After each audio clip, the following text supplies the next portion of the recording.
বিসমিল্লাহির রহমানির রহিম। আসসালামু আলাইকুম ওয়া রাহমাতুল্লাহি ওয়া বারাকাতুহু। সম্মানিত মুমিন মুসলমান দিনী ভাই বন্ধুগণ, আপনারা দেখছেন কোরআন চিকিৎসা 2022 ইউটিউব চ্যানেল। আমি সঙ্গে আছি মোহাম্মদ শহীদ ইসলাম। কোরআন চিকিৎসা 2022 ইউটিউব চ্যানেল পক্ষ থেকে আপনাদের সকলকে জানাই আন্তরিক শুভেচ্ছা ও অভিনন্দন। আশা করি সকলে ভালো আছেন। আলহামদুলিল্লাহ সুম্মা আলহামদুলিল্লাহ। আল্লাহ সুবহানাহু ওয়া তাআলার দয়া ও অশেষ রহমতে আমিও ভালো আছি এবং সুস্থ আছি।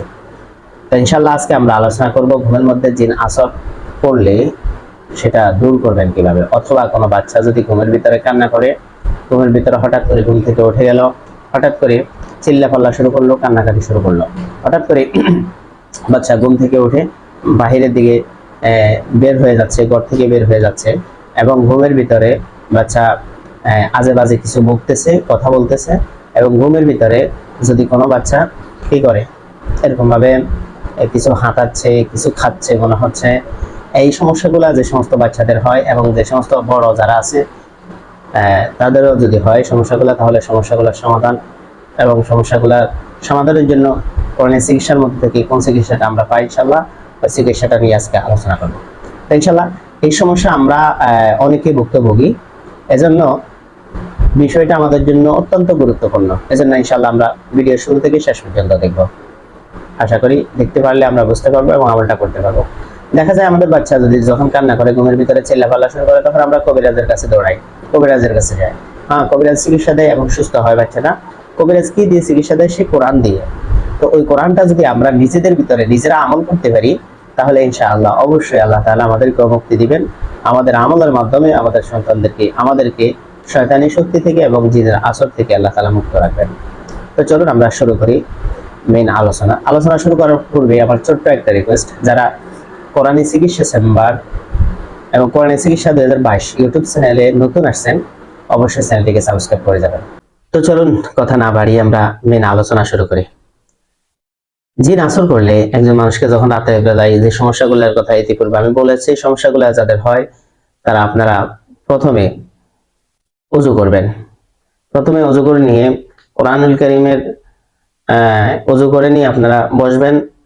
বসে প্রথমে দুরূদ শরীফ পাঠ করবেন।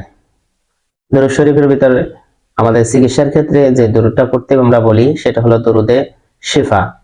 আমি বলতেছি, আল্লাহুম্মা সাল্লি আলা সাইয়্যিদিনা মুহাম্মাদিন বিআদাদি কুল্লি দাই ওয়া দাওয়াইন ওয়া বিআদাদি কুল্লি ইল্লাতিন ওয়া শিফা। এটা হলো দুরুদে শিফা। আমরা দুরুদে শিফাটা পাঠ করব। দুরুদে শিফা পাঠ করার পরে আউযু বিল্লাহ এবং বিসমিল্লাহ শরীফ পরিপূর্ণভাবে পাঠ করব। পাঠ করার পরে আমরা একটা দোয়া পড়ব। এক্ষেত্রে আমরা আমাদের আমলের গ্রহণযোগ্যতা বাড়ানোর জন্য এবং দোয়াটা আল্লাহর কাছে কবুল হওয়ার জন্য আমরা প্রথমে কোরআনুল কারীমের প্রথম সূরা সূরাতুশ শিফা বা সূরাতুল ফাতিহা, এই সূরাটা আমরা পাঠ করব। পাঠ করার পরে আবার বিসমিল্লাহ পড়ে সূরা ইখলাস, কুল হুয়াল্লাহু আউযু বিল্লাহি মিনাশ শাইতানির রাজীম, বিসমিল্লাহির রহমানির রহিম, কুল হুয়াল্লাহু আহাদ, আল্লাহুস সামাদ, লাম ইয়ালিদ ওয়া লাম ইউলাদ ওয়া লাম ইয়াকুল লাহু কুফুয়ান আহাদ। এই সূরাটা আমরা 3 বার পাঠ করব। এই সূরাটা পাঠ করার পরে আমরা একটা দোয়া পড়ব। আমি দোয়াটা বলতেছি, আমি স্ক্রিনেও দিয়ে দিচ্ছি, আপনারা দেখে নেবেন স্ক্রিন থেকে।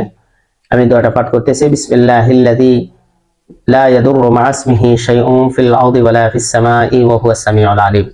বিসমিল্লাহির রহমানির রহিম, আউযু বিকালিমাতিল্লাহিত তাম্মাতি মিন কুল্লি শাররিন কুল্লু শাইতানিন ওয়া হাম্মাতিন ওয়া আইনিল লামা।